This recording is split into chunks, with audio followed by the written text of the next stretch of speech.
Everybody wants to know, why would somebody do this? A quadruple murder on Halloween night left investigators stumped for years. Now, almost a decade after the grisly crime scene was discovered, a South Carolina woman and her husband are behind bars for the murders. Experts say Amy Vilardi, who once gave TV interviews about the horrific crime, could soon have her own words thrown back into her face. Why in the world would the daughter-in-law, and her husband kill these four people? On November 2nd, 2015, first responders in Pendleton, South Carolina received a frantic 911 call. Amy Vilardi reported she'd come across 4 dead bodies. Among the victims, Vilardi's mother, 60-year-old Kathy Scott, her stepfather, 59-year-old Michael Scott, her grandmother, 82-year-old Violet Taylor, and her step-grandmother, 80-year-old Barbara Scott. The victims had been shot and stabbed to death days prior on October 31st. South Carolina criminal defense attorney Chris Adams says this type of crime is rare in the Palmetto State. Is this something that is normal to happen in South Carolina, a quadruple murder? No, that's a very rare, it's a very rare, gosh, I hate to sound too clinical. It's a rare body count. That's a large number of victims in a homicide case for anywhere in the country, and certainly in South Carolina. But 8 years after the brutal murders, Vilardi and her husband, Rosmore Ross Vilardi, were each arrested and charged with 4 counts of murder. That's why I'm wondering about this case, is because it does date back to 2015, and now we just have some arrests made this month. So why would it take so long for anyone to be arrested if this happened so many years ago? Well, I think the clearest jump in logic one can make, or deduction one can make, is that there wasn't the evidence to arrest in 2015, right after this crime happened, or in 2016, 17, 18. So I'm curious to learn what's changed, if anything. What I've heard, the rumors I've heard, is that there are no changes, and that factually it's not, that this might not be the strongest case that the Attorney General has ever decided to pursue charges on, but there must be something different. There must be a change that would explain why there's been a change in the status of the case. We didn't learn what that change is at the press conference announcing the arrest a few days ago. What's interesting too is that the suspects in this case, back in March of this year, they were named persons of interest, and 9 months later in December is when they're arrested. So I'm wondering why they would even be named persons of interest almost a year before they're arrested. Well, I don't think there's any legal significance to it. It's possible that it was done for investigative purposes, that in a case that stalled out, the investigation stalled out, you want to do a press release, get some coverage, maybe a new witness will come forward and provide something that you didn't know before. So maybe that would be the reason that you would publicly state that somebody is a person of interest. Unless they were being asked to come to the grand jury, there would be, and they needed counsel rather than being a mere witness, but they were suspects. Short of something like that, which we don't believe occurred, I think it would be mostly to revive a dormant investigation publicly. So far, investigators are keeping details close to the vest, not revealing what, if any, new information led to the Vilardi couple's arrests. That kind of sounds like investigators are keeping these details to themselves. They don't want the public to know what this new key information, if there is new key information, potentially because the defense could then use it against the prosecution. As a defense attorney, is that something that you'd want your hands on, this new information? Absolutely, but that's going to be learned at the preliminary hearing. I think one of the early questions will be, what's different? What's changed? And the case agent who will testify. In South Carolina, they're not full-blown hearings. There's usually one officer who testifies at a preliminary hearing, but that officer will be under oath, and they'll have to explain, what is different now at the tail end of 2023, 8 years after the homicides. While the defense would be eager to know what's up the prosecution's sleeve, Adams says most of their evidence will come out during a preliminary hearing. the same point at which a judge will have to determine whether the case has enough weight to continue on.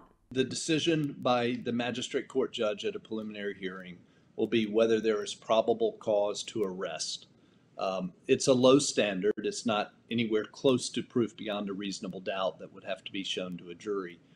So the question really isn't what is different. The question would be, if there's nothing new, is there enough to arrest based on what was old? I suspect it would be a very close case if it's based solely on what was old, because I think law enforcement would have arrested years ago had they been able to, had they thought they had probable cause or something approaching proof beyond a reasonable doubt of the involvement of the two defendants. So I would expect that there should be new evidence, but certainly if there's new evidence or not new evidence, a magistrate court judge could dismiss the case for lack of sufficient evidence to arrest at this time. Adams says there's still many question marks in this case, including motive. Motive in South Carolina, like everywhere else in the country, is not an element of the offense. You don't have to prove motive at all. However, in almost every murder case, and really in almost every serious case, motive is a key issue that is not an element of the offense. Everybody wants to know, why would somebody do this? In this situation, you have 4 family members from people my age, so I'd like to think in the prime of life, in their upper 50s, to their parents who were in the twilight of their lives, were killed. And the question would be, why in the world would the daughter-in-law, and her husband kill these 4 people? So far, we've not heard anything. There have been rumors early on about bad blood between the woman who's now been arrested and her mother over visitation of her children. There was $60,000, which the crime scene took custody of. That there were some back and forth about returning the $60,000, which would be a potential monetary motive, but still nothing solid. And that didn't come out at the press conference either. So that will be, I think, very interesting for jurors potentially one day to hear whether there is a motive or there isn't a motive for these homicides.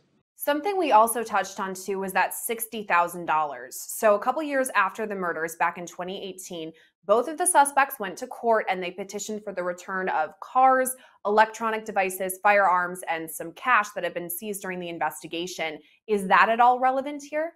Well, certainly that it was seized, that those items were seized, may be relevant. The fact that they sought to have them returned if the investigation had gone dormant, that may very well be admissible. Whether it's relevant or not, I guess I would leave to the jury to piece it together with everything else.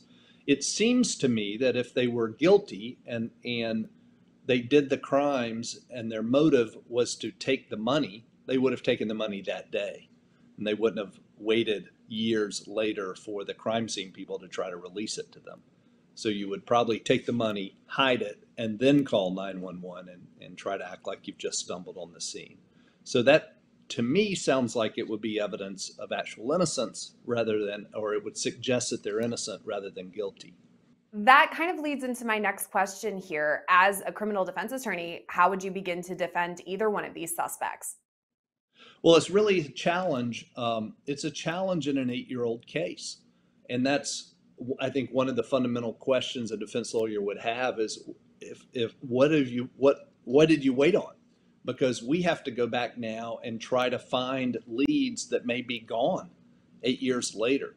So to get a fair trial, you want to get out on day one with your investigator and knock on doors and track down leads while people are still there, while they still remember what occurred on a particular day or their memories are fresh.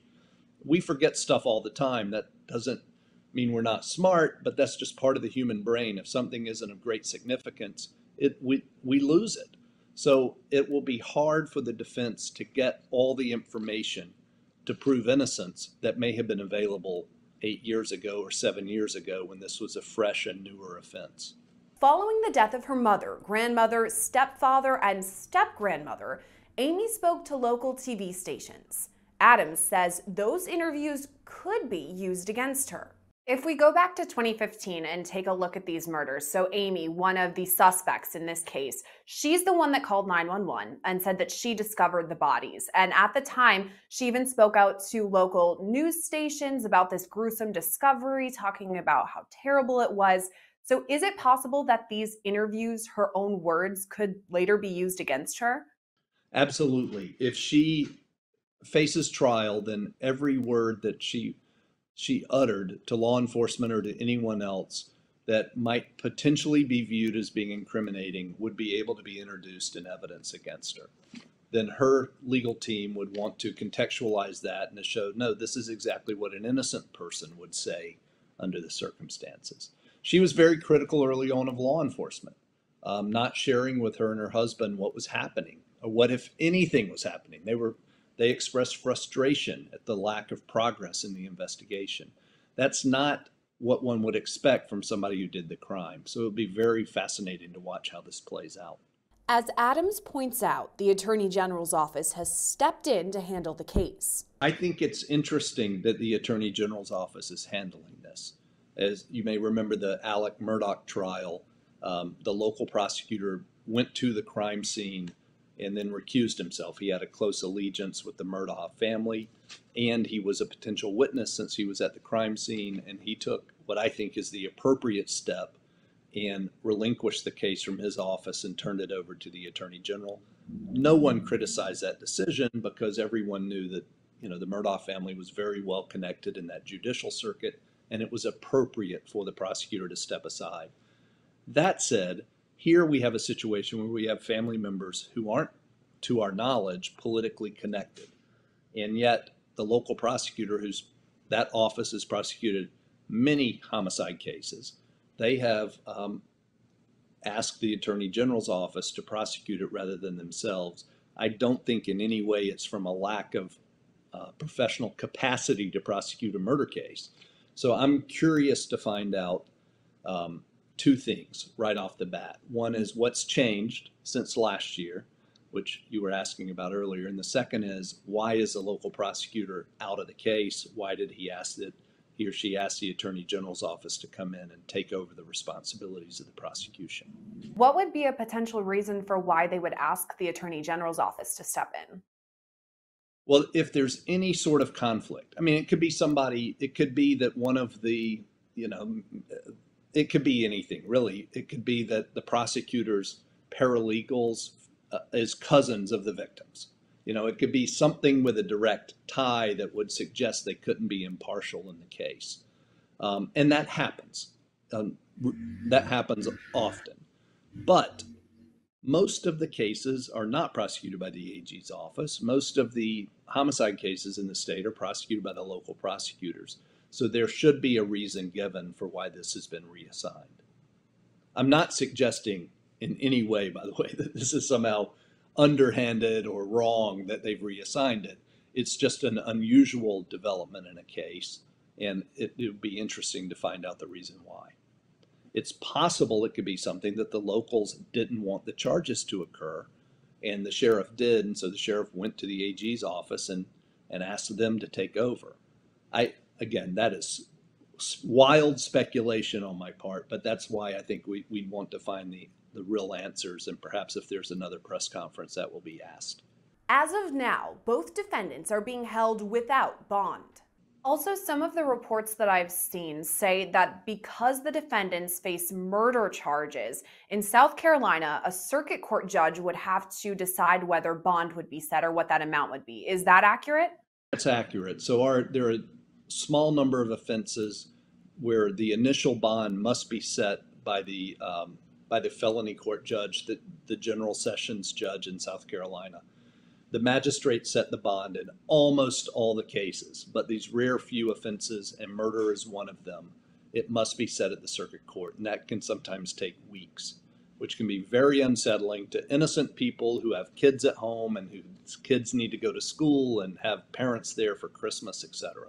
If bond is set, what would you expect it to be set at?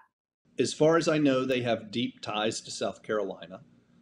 They've been here since, at the very least, 2015, when this terrible crime happened, and were living and arrested in Columbia, South Carolina. So if they were guilty of the offense, they didn't run. And risk of flight, risk of disappearing somewhere around the globe is one of the two big factors in determining what bond is.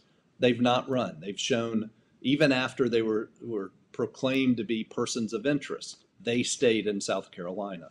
So I think that they will have a good argument for some sort of reasonable bond to be set. What a reasonable bond is, no two people will ever agree on. Two reasonable people will not agree on what a reasonable bond amount is. But I would expect them to receive some sort of bond, maybe in the $50,000, $100,000 range, 150, somewhere in that ballpark. Looking ahead, Adams says this will be a case to follow closely. We really would have to know the case. It's possible that they may be better off being tried together from a defense standpoint. The prosecution will almost certainly want to try them together.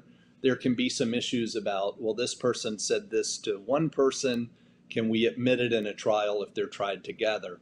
And how could we redact that out? So if I were saying to somebody that you and I had gone down to the store together on a particular day, you might complain that, like, that's not true. You can't admit Chris's statement against me at trial. And so there can be those sort of evidentiary issues that have to be dealt with. But it's also possible that one of them has told somebody an explanation for something, and the other one has told somebody else an explanation, not at odds with that, but about another part of the case or another part of the investigation. So there may be a benefit to getting that full story contextualized to the jury. So it's possible that the defense would want them tried together. Both defendants are due back in court on February 20th. Reporting for Law&Crime Network, I'm Gillespie.